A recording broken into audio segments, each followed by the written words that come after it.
नीति की, भाषा को लेकर नीति हो या आर्थिक नीति हो या कोई भी नीति हो, उसके एक पर्पस होता है। बिना पर्पस के कोई नीति नहीं बनती। एक बार पर्पस क्लियर हो जाए फिर उसको अचीव करना आसान हो जाता है। फिर तो अचीव करने के तरीके ढूंढने पड़ते हैं ना साहब, कि हमारा पर्पस ये है, अब कैसे मुझे दिल्ली पहुंचना है धर्मशाला से, तो यदि मुझे क्लियर है कि मुझे दिल्ली पहुंचना है, डॉक्टर संजीव शर्मा इसका दूसरा अर्थ ना लें, यदि मुझे क्लियर है कि मुझे दिल्ली पहुंचना है, तो फिर मुझे रास्ता ढूंढना पड़ेगा कि कार से भी जा सकता हूँ भाई, बस से भी जा सकता हूँ, साइकिल पर भी जा सकता हूँ। साइकिल पर जाऊं तो ज्यादा जश मिलेगा कि अग्निहोत्री साइकिल पर इतनी किलोमीटर की यात्रा कर रहे हैं, जनता से मिलते मिलते जा रहे हैं। 50 तरीके हो सकते हैं, लेकिन मुझे पर्पस क्लियर होना चाहिए, मुझे कहां पहुंचना है। भारत ये राष्ट्रीय शिक्षा नीति में और पुरानी शिक्षा नीति में ये पर्पस बहुत स्पष्ट था। जो 185 साल की शिक्षा नीति चली आ रही थी, उसमें पर्पस था कि भारतीयों को मानसिक रूप से गुलाम बनाना है। और मुझे लगता है वो नीति बनाने वालों को मैं सैल्यूट करना चाहूंगा, पर्पस में इतने सक्सेसफुल हुए कि मैं हैरान हूं, उन्होंने एक भी फुल स्टॉप कॉमा गड़बड़ नहीं किया और रास्ते में किसी जगह नहीं रुके। अभी जो देश में स्थिति चली हुई है और जिनको हम कर्णधार कहते हैं, या जो इतने वर्षों तक सब चलाते रहे, उनके दिमाग में इतना जाने कहना चाहिए कि वो मानते हैं कि हिंदुस्तान का ज्ञान विज्ञान, हिंदुस्तान का जी तो किसी काम का ही नहीं है, सब यूरोप का ही। हमारे जहां तो कुछ नहीं था। यही पुरानी शिक्षा नीति ने सिखाया भी था। नई शिक्षा राष्ट्रीय शिक्षा नीति में उस पर्पस को चेंज किया गया है। राष्ट्रीय शिक्षा नीति ये मानकर चलती है कि भाई हिंदुस्तान में इतनी ऊर्जा, इतनी मेधा, इतना अवसर हैं कि यदि उनका ठीक प्रकार से सदुपयोग कर लिया जाए तो भारत बहुत आगे जा सकता है। जिसको हमने कहा ये नॉलेजेबल सोसाइटी जो है, जो ज्ञान संपृक्त सोसाइटी है, तो भारत उस प्रकार का बन सकता है। लेकिन इसका मतलब ये नहीं कि अभी हम ज्ञान संपृक्त सोसाइटी नहीं है, लेकिन दुर्भाग्य से हमारा जितना सदियों का ज्ञान है उसके आगे ब्रिटिश शिक्षा नीति ने दीवार खड़ी की हुई है। और यहां से हमने यात्रा शुरू की है, वो सारा ज्ञान उन्हीं का है। और उस ज्ञान की बैसाखियों के सहारे हम नए युग में प्रवेश करके कुछ उपलब्धियां करना चाहते हैं। तो मुझे नहीं लगता ये हो सकता था। तभी 70 साल में कुछ नहीं हुआ। 70 साल में, पिछले 70-72 जितने भी साल बनते होंगे, 70-72 साल में कुल मिलाकर उपलब्धियां क्या हुई कि हमारे पड़ोसी देश इतने ताकतवर हो गए और हमारी पूरी वर्ल्ड राजनीति में हमारी कहीं स्थिति नहीं बनी और हम थर्ड वर्ल्ड कंट्रीज में शामिल हो गए, विकासशील देशों की लिस्ट में अभी भी घूम रहे हैं। और जहां तक नॉलेज का प्रश्न है, यूरोप में या अमेरिका में या दूसरे देशों में नॉलेज का उनकी यूनिवर्सिटी में सृजन हो रहा है, और हमारे जहां, और हम नॉलेज के नाम पर उन्हीं की नॉलेज को कंधे पर ढोकर नाच रहे हैं।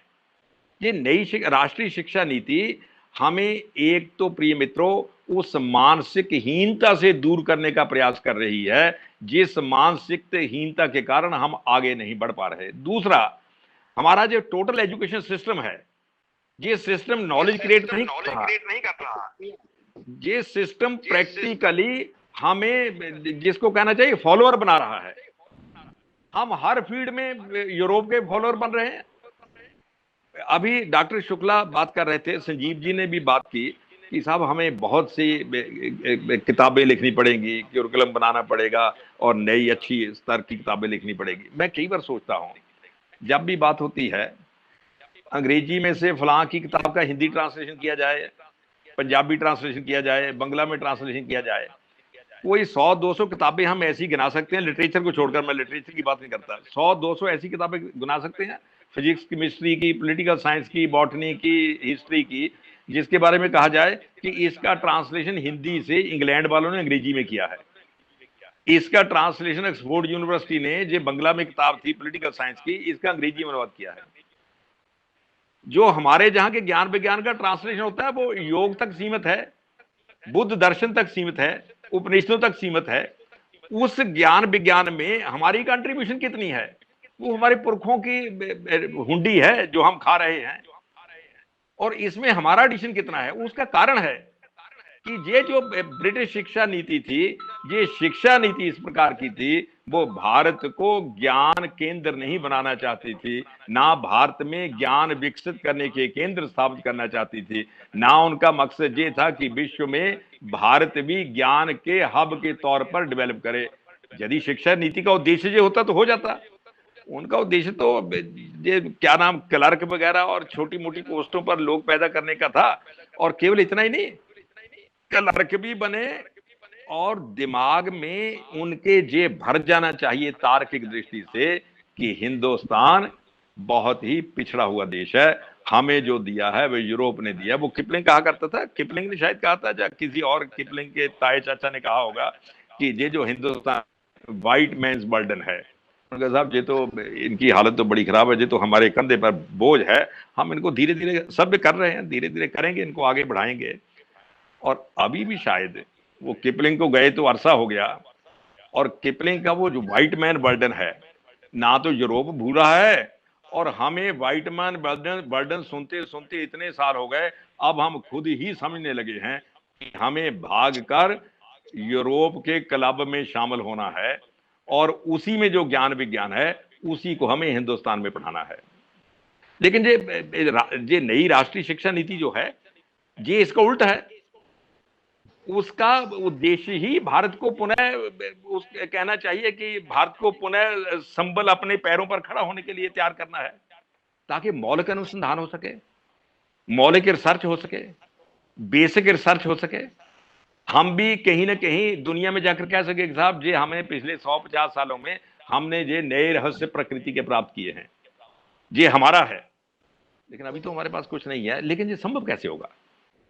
मैं बहुत बार बार कहता रहा हूं, मौलिक चिंतन अपनी मातृभाषा में ही होता है, और ब्रिटिश एजुकेशन सिस्टम ने उस मौलिक चिंतन को प्रतिबंधित किया हुआ था मातृभाषाओं को मारकर। भाई जिन दिनों मौलिक चिंतन के खोपड़ी में विचार आते हैं, इनोवेटिव आइडियाज आते हैं, उठपटांग आइडियाज आते हैं जिससे साइंस विज्ञान प्रगति करता है, उन दिनों तो हम बाबा ब्लैक शीप गाते गाते थक जाते हैं। जिन दिनों जो मौलिक विचार आते हैं उन दिनों तो हम ट्विंकल ट्विंकल लिटिल स्टार गाते गाते थक जाते हैं। और ये अभी तो ब्रिटिश शिक्षा नीति का जो दूसरा चरण शुरू हुआ वो पहले से भी खतरनाक था। अंग्रेजी काल में ब्रिटिश शिक्षा नीति ने केवल हमें अंग्रेजी भाषा में बोलना सिखाया, और आजादी के बाद जो प्रयास हो रहे हैं अंग्रेजी हमारे चिंतन की भाषा बन रही है। ये और भी खतरनाक बात है। यदि इसमें जो ब्रिटिश शिक्षा नीति सफल हो जाती, जो मुझे लगता है कुछ सीमा तक हो ही रही है, तो अगले 100 साल में हिंदुस्तान का अस्तित्व समाप्त हो जाता। अस्तित्व समाप्त होता जाने ये नहीं मैं कहता हिंदुस्तान खत्म हो जाता, हिंदुस्तान तो यही रहता, लेकिन हम अपनी विरासत से टूट जाते। जब चिंतन की भाषा विदेशी भाषा बन जाए तो अब समझ लीजिए आप अपने रूट से कट गए हो, आपका पूरा ज्ञान विज्ञान कल्चर सब म्यूजियम में बंद हो जाता है। वो मोहम्मद इकबाल चिल्लाता रहा ना, यूनान मिस्र रोमा मिट गए जहां से, कुछ बात हस्ती मिटती नहीं हमारी। वो कुछ बात क्या थी कि अभी भी भारत के लोग भारतीयता से, अपनी भाषाओं से, अपने फोक लिटरेचर से, फोक कल्चर से जुड़े हुए थे। लेकिन पिछले 40 50 60 सालों में जो शिक्षा में निरंतर जो कहना चाहिए, जो जिसको प्रगति कह लीजिए, पतन कह लीजिए, जो मर्जी कहिए, स्कूलों में कॉलेजेस में चिंतन की भाषा विदेशी बनने लगी और हमारा मौलिक विकास अवरुद्ध हो गया। और मुझे लगता है ये जो नया युग शुरू हुआ, मैं इसको नया युग कहता हूं, ये नया युग जो शुरू हुआ है उस युग ने फैसला किया है कि सबसे पहले इस संक्रमण को दूर किया जाए और भारतीय भाषाओं को समृद्ध किया जाए। देखिए नींव मजबूत होगी तो मामला आगे बढ़ेगा। ये टिंकल टिंकल लिटिल स्टार पर आप न्यूटन का ग्रेविटेशन नहीं ढूंढ सकते। ट्विंकल ट्विंकल लिटिल स्टार गाते गाते आप 10 राइम्स तो याद कर लोगे, लेकिन आप आगे जाकर कहो कि हम फिजिक्स केमिस्ट्री में बॉटनी में कोई 30 मार्क नई खोज कर लेंगे, ऐसा संभव नहीं है। इसीलिए मैं कई बार अपने मित्रों को कहता हूं कि भाई 70-80 साल हो गए, कोई बेसिक साइंसेज में कोई नोबेल पुरस्कार मिले या नहीं मिले? कहते डॉक्टर साहब नोबेल पुरस्कार कैसे मिल सकते हैं? नोबेल पुरस्कार के लिए बेसिक आइडिया चाहिए। बेसिक आइडिया मातृभाषा में आता है, मातृभाषा हमारे जहाँ बचपन से खत्म कर दी जाती है, तो फिर बेसिक आइडिया कहाँ से आएंगे? फिर तो अप्लाइड एस्पेक्ट है, अप्लाइड में हम आगे काफी बढ़ रहे हैं भाई, अप्लाइड एस्पेक्ट में, क्योंकि अप्लाइड एस्पेक्ट में तो नकली करनी होती है। तो इसलिए प्रिय मित्रों, ये जो राष्ट्रीय शिक्षा नीति है, जो संजीव जी ने और शुक्ला जी ने बड़ा अच्छा कहा, भारतीय भाषाओं में आएगी तो शायद भारतीय भाषाओं में मौलिक पॉलिटिकल साइंस के ग्रंथ लिखे जाएंगे, हिस्ट्री के मौलिक ग्रंथ लिखे जाएंगे, और अनुवाद उनका इसलिए करना पड़ेगा ताकि संवाद कायम हो सके। अनुवाद इसलिए करना नहीं पड़ेगा कि हमें पॉलिटिकल साइंस यूरोप से समझनी है, अनुवाद इसलिए करना पड़ेगा कि भारतीय ज्ञान का और उनके ज्ञान का संवाद स्थापित हो सके, सिंथेसिस हो सके। अभी जो अनुवाद की चला हुआ है वो इसलिए कि साहब हमारे पास तो पॉलिटिकल साइंस में, हिस्ट्री में, केमिस्ट्री में, बॉटनी में किताबें नहीं है, वहां बहुत अच्छी अच्छी किताबें पढ़ी हैं भाई, उन्होंने कमाल किया हो, उनका कर लो अनुवाद, हिंदी में कर लो, पंजाबी में कर लो, फिर अपने बच्चों को पढ़ाओ। अनुवाद इस नहीं है, अनुवाद इसलिए अब होगा। ये जो एक इसमें कहा गया है राष्ट्रीय शिक्षा नीति में, कहीं जिक्र है कि एक सोसाइटी या institution of translation and interpretation, उसमें केवल ट्रांसलेशन लिखो, साथ इंटरप्रिटेशन भी लिखा हुआ है। ट्रांसलेशन अलग चीज है, इंटरप्रिटेशन अलग चीज है। हम टर्म्स का भारतीय संदर्भों में इंटरप्रिटेशन भी करेंगे। और प्रिय मित्रों, मैं समझता हूँ समय कम है और पहले ही हम समय के पीछे पीछे भाग रहे हैं। वैसे तो इतने 100 सालों से समय के पीछे ही भाग रहे हैं, लेकिन मुझे लगता है कि ये भारतीय भाषाओं में जब नींव पक्की होगी तो 100% मानना चाहिए कि मौलिक रचनाएं भी आएंगी, साहित्य की नहीं और सभी सब्जेक्टों में आएंगी। एक बात मैं और जोड़ना चाहूंगा, नहीं तो मुझे लगेगा कि वो मुद्दा, हिंदी साहित्य में ही ढेरों हिंदी साहित्य ऐसा है जो अरबी और फारसी लिपि में लिखा गया है, उसको हिंदी साहित्य वाले नहीं पढ़ाते भाई। इतना विशाल साहित्य जो अरबी और फारसी लिपि उसकी अलग है, भाषा हिंदी है, लिपि उसकी अलग है। और हमारे जहां तो भाषा नीति जो अंग्रेजों के वक्त की चली आ रही है उसमें इतनी सख्त दीवारें हैं कि जो हिंदी साहित्य अलग लिपि में आ गया है, ये गालिब है, ये क्या नाम मीर है, और ऐसे 50 हैं, उन्होंने लिखा हिंदी में, लेकिन स्क्रिप्ट उनका अरबी और फारसी है, उसमें थोड़े अल्फाज अरबी फारसी के ज्यादा हैं, तो हम तो उसको भी हिंदी साहित्य में नहीं पढ़ा रहे। इसलिए ये जो दीवारें खड़ी हुई ब्रिटिश शिक्षा नीति ने, ये हमारी राष्ट्रीय शिक्षा नीति उन दीवारों को तोड़ने का काम करेगी। मौलिक अनुसंधान होगा और इसकी नींव भारतीय भाषाओं पर पड़ेगी, मौलिक रचनाएं होंगी। और जैसा हमारा विषय है कि एक आत्मनिर्भर भारत, आत्मनिर्भर सोसाइटी बनेगी। आत्मनिर्भर भाई आदमी तभी बनता है यदि पहले उसके मन में संकल्प हो और आत्मविश्वास हो। विदेशी शिक्षा, विदेशी भाषाओं ने हमारे आत्मविश्वास को सोख लिया है, खड़े होने की हिम्मत ही नहीं हो रही, अपनी टांगों पर खड़ी नहीं पाते, फिर लुढ़कना शुरू कर देते हैं। अभी मोदी जी ने कहा था, पीछे शिक्षा नीति को लेकर ही शायद उनका एक व्याख्यान था, मैं कहीं सुन रहा था, उन्होंने एक बड़ी जबरदस्त बात कही। उन्होंने कहा ये जो राष्ट्रीय शिक्षा नीति है इसके माध्यम से हम आधुनिक युग में प्रवेश करेंगे। एक मेरे मित्र सुन रहे थे, बड़े दुखी हुए, कहते भाई मोदी जी ने क्या कह दिया। मैंने कहा ऐसी बात क्या कह दी। वो कहते हैं राष्ट्रीय शिक्षा नीति से आधुनिक युग में प्रवेश करेंगे, अभी क्या हम मध्यकाल में रह रहे हैं। मैं कहा भाई आप इस बात को समझे नहीं, मोदी जी को समझने के लिए थोड़ा दिमाग लड़ाना पड़ता है। अभी जो हम आधुनिक युग में गए हुए हैं वो पश्चिमी ज्ञान विज्ञान की टांगों के बल पर गए हुए हैं। तो जब ये दूसरे की टांगे उधार लेकर आप उसके घर में जाओगे तो आपका जितना सम्मान होगा उतना हो ही रहा है। ये जो राष्ट्रीय शिक्षा नीति आएगी, ये ज्ञान विज्ञान में हमारी कंट्रीब्यूशन भी होगी। तो हम उस ज्ञान विज्ञान की टांगे लगाकर जब पश्चिम में जाएंगे तो हम कुछ कंट्रीब्यूट करेंगे, बराबर के आसन पर बैठकर बातचीत करते हैं कि भाई साहब ये हमारा है, आपका भी है, कुछ बैठकर बात करिए। अभी तो जब हमें देखते थे और देखते ही नाक मुंह खोल लेते, अच्छा अच्छा आपकी भाई टांगे जो दिखाई दे रही हैं ये भारतीय नहीं लगती, ये टांगे तो थोड़ी इधर की हैं। हम कहते भाई साहब क्या करें, हमारे हिंदुस्तान में तो टांगे है ही नहीं, हमारे तो ज्ञान विज्ञान है ही नहीं, आपका ही ज्ञान विज्ञान है, उसी के टांगे बलबूते चल रहे हैं, अब दौड़ेंगे। वो कहते इत्मीनान रखो, उधार की टांगों पर दौड़ा नहीं जा सकता, चला जा सकता है, आप चलते रहिए। तो अब ये जो नई राष्ट्रीय शिक्षा नीति आई इसमें जो चीजें निकल 20-30-40 साल लग सकते हैं। ब्रिटिश शिक्षा नीति ने हमें पंगु बनाते बनाते भी 150-200 साल लगा दिए भाई। अब ये राष्ट्रीय शिक्षा नीति जो आई है इसको जब इंप्लीमेंटेशन होगी समय लग सकता है, लगेगा ही समय, लेकिन इसमें टांगे हमारी अपनी होंगी, इसलिए हम दौड़ सकेंगे और दौड़ सकेंगे, बल प्राप्त कर सकेंगे, बल प्राप्त कर सकेंगे, विश्व में हमारा स्थान बनेगा।